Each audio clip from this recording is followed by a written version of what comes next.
What is going on, everybody? This is France, and we are here for NXT review for May 9th, 2018.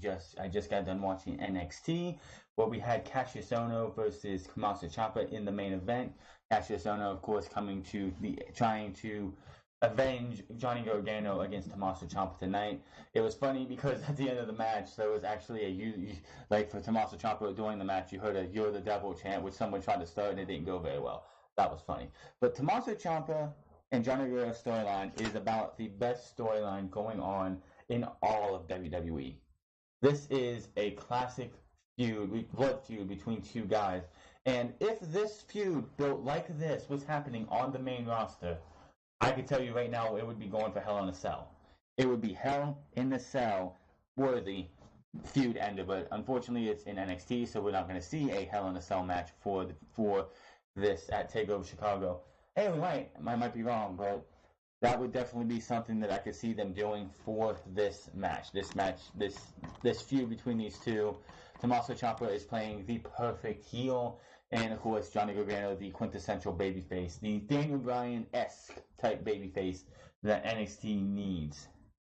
We also had Ricochet and Velveteen Dream start off the show with a nice promo between the two. I can't wait to see what those two are going to be doing. War Raiders face it off against Heavy Machinery in it was kind of underwhelming. It could have been better, honestly, I think, especially with how big these two teams are. I think it should have went a little bit longer than it did. Dakota Kai, of course, faced Vanessa Bourne coming off of what happened last week between these two, when Dakota Kai was being asked by a bunch of reporters about Shayna Baszler, and then Vanessa Bourne comes in. Those two have a nice little bit of a back and forth, and that set up a match for this week. And we also had EC3 making his NXT televised return. His debut as EC3, but Derek Bateman, aka EC3, aka Derek Bateman's return to Full Sail as a wrestler, because his last match in NXT before he went to TNA Impact was actually, I think, against NXT champion at the time, Big E. So, long time coming, and it's great to see him back. He took on Raul Mendoza, which I think that's all we had. Yeah. They also did announce that Danny Burch, Oney Lorcan, and Pete Dunne will take on the Undisputed Era next week. This also stems from last week when Roderick Strong was taking on Pete Dunne, and the Undisputed Era of Cole O'Reilly and Roderick Strong were beating down on Pete Dunne.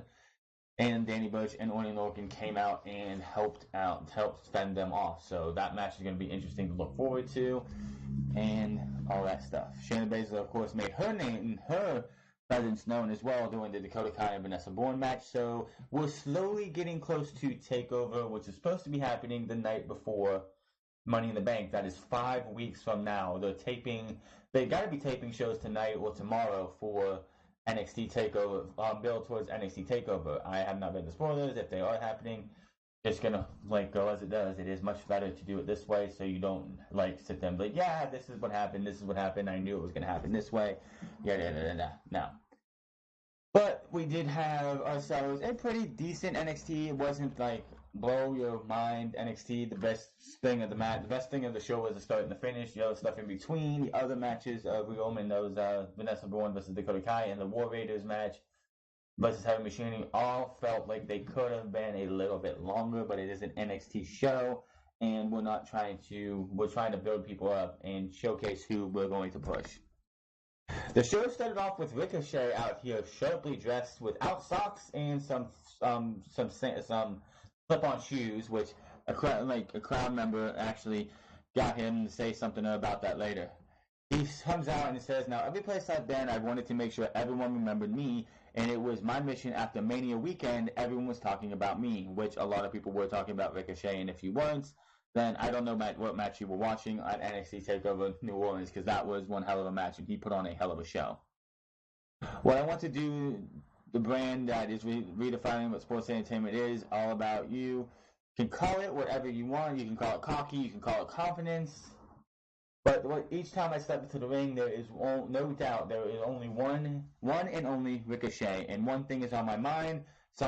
He said not socks. He pointed to a crowd member, which is kind of funny.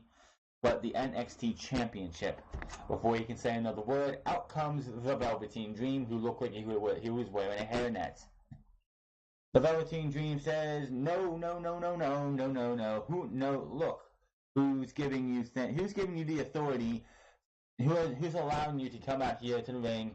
And we want to know who's out here giving you the right to ask for NXT Championship matches. What have you done to earn an NXT Championship match?" And quite honestly, he hasn't done much. He didn't win the North American title at NXT Takeover, and he beat Fabian Eichner, and that was about it.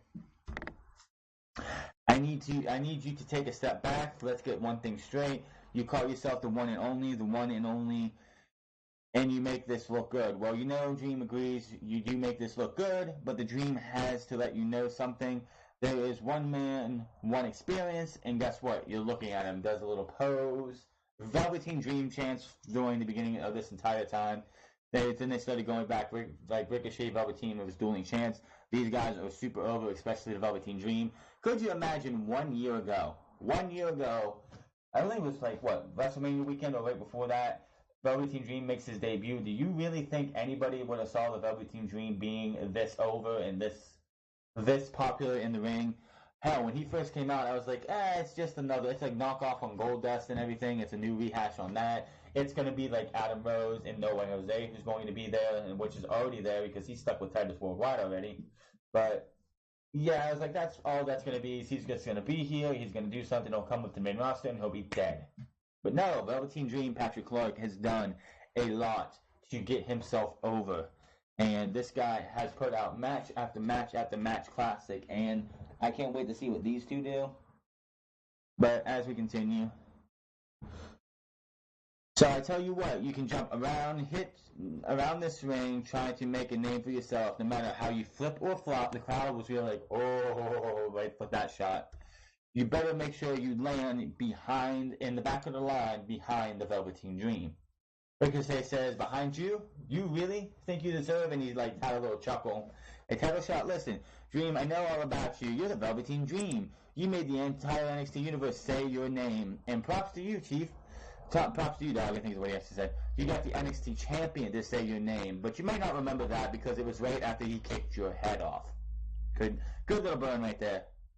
Dream says, "You can be cute, but Dream Over will be just, if you keep running your mouth, Dream Over will be more than just a catchphrase."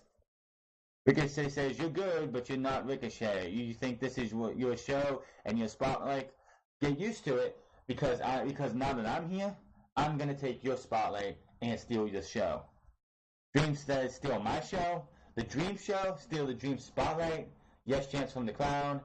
They believe you, the NXT Universe believes you, but the Dream thinks it's funny. You can try to steal the show, but anything you can do, the Dream can do better. Ricochet says, "Prove it." They both drop their mics. Dream turns around, looks like he's about ready to leave. He takes his necklace off, don't know what he's going to do. He turns around, looks like he's going to pop Ricochet. Ricochet is ready, and Dream just drops to the mat and slides out of the ring. So, nice tease for these two. I figured we were going to be getting these guys eventually, since the Velveteen Dream has been, and him have been going back and forth on social media about everything like indie darlings. Velveteen Dream hates indie darlings. Of course, Ricochet is an indie darling himself. So, really good start for the show. I mean, we're not used to in NXT seeing the obligatory somebody comes out to cut a promo and somebody comes out and interrupts. That's just something you usually see in WWE's Raw and SmackDown, but you usually don't see it on NXT. So every once in a while it's fine, but let's not make a habit of it.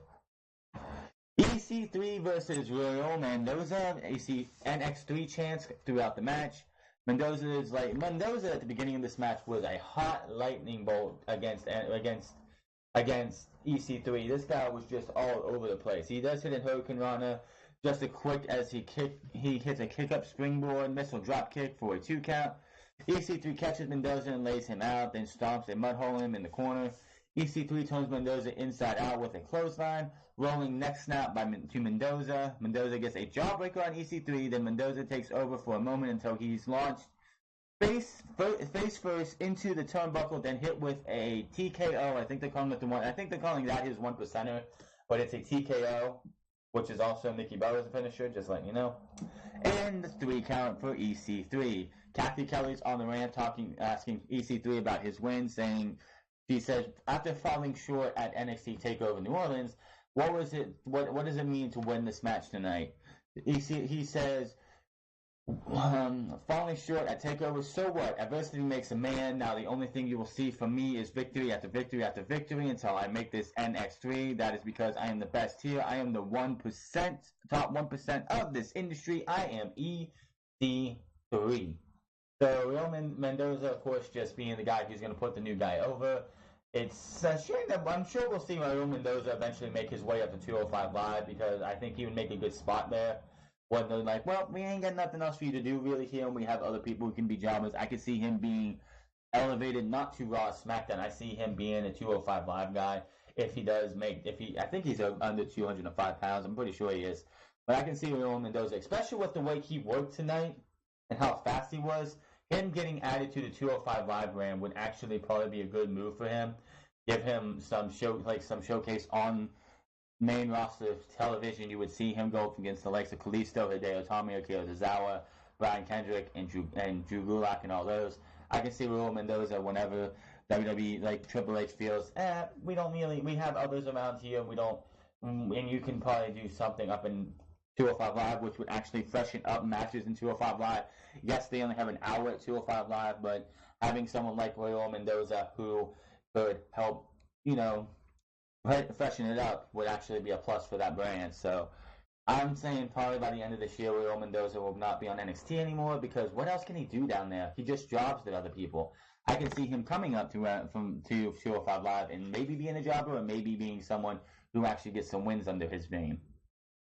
Backstage, Oney Lorcan and Danny Burch, they show this is from last week, running to Pete Dunne after the show. They say, we may have helped you, but we don't like you. I think it was Danny Burch actually said he really doesn't like Pete Dunne, but says, we have an Undisputed Era problem. And there's three of us. What do you say? Dunne just nods his head and walks away, and I guess that is going to be set up for next week, which was announced later in the show. Dakota Kai versus Vanessa Bourne. Vanessa Bourne looks like her attire looks like she just got done at a strip joint or something. I'm just saying.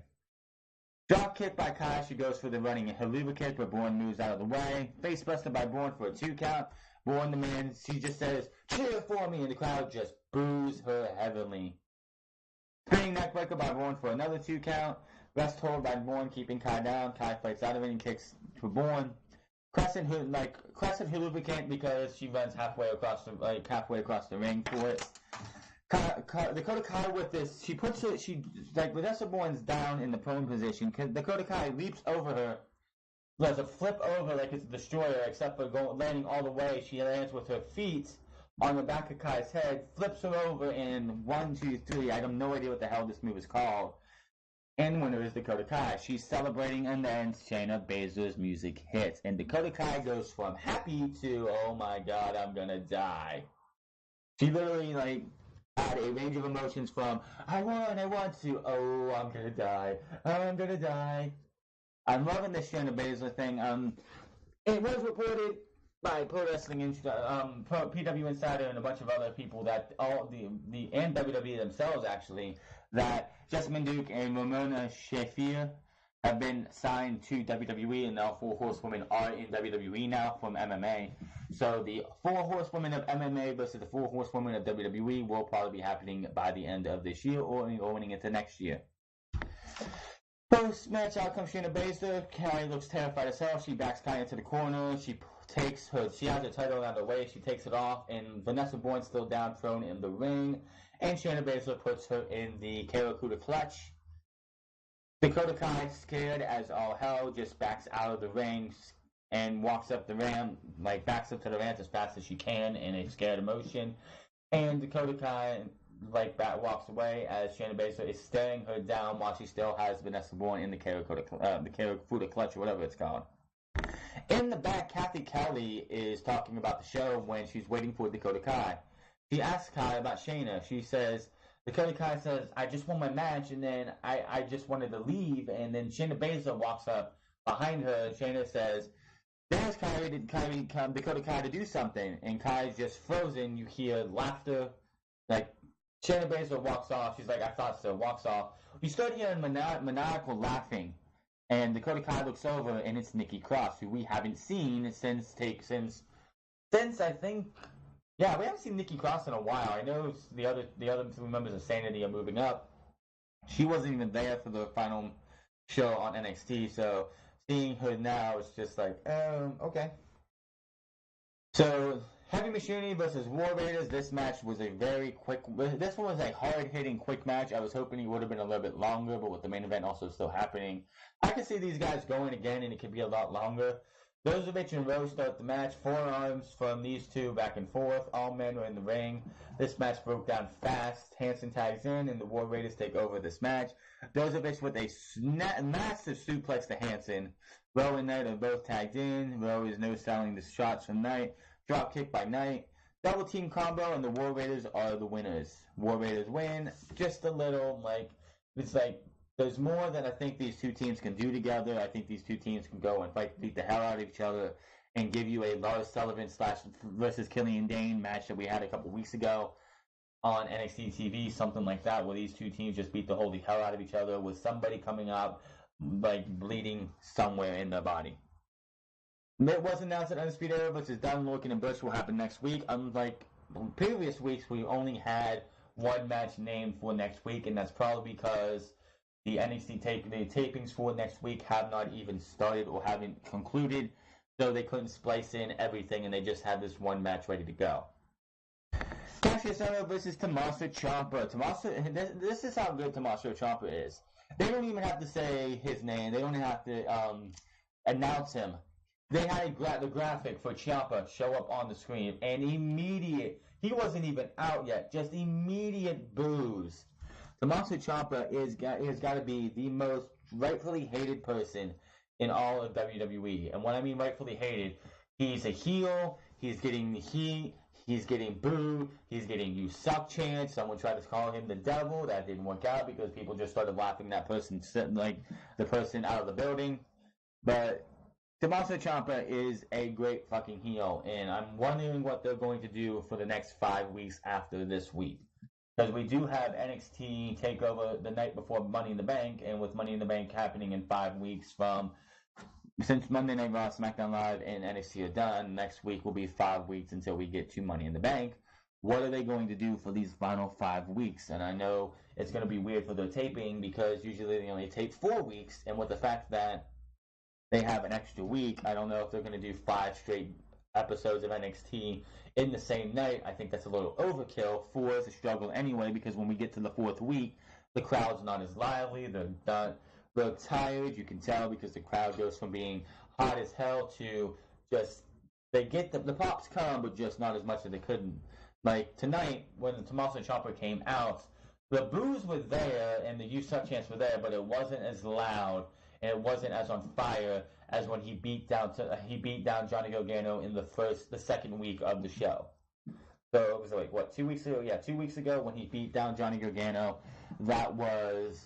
The crowd was more lively, the crowd was more alive, the crowd had more energy. Now you could just tell the difference. Just watch those 2 segments back and forth, back to back. When Tommaso Ciampa comes out and beats down Johnny Gargano, and then his entrance tonight, and you can just tell that the crowd reaction is night and day.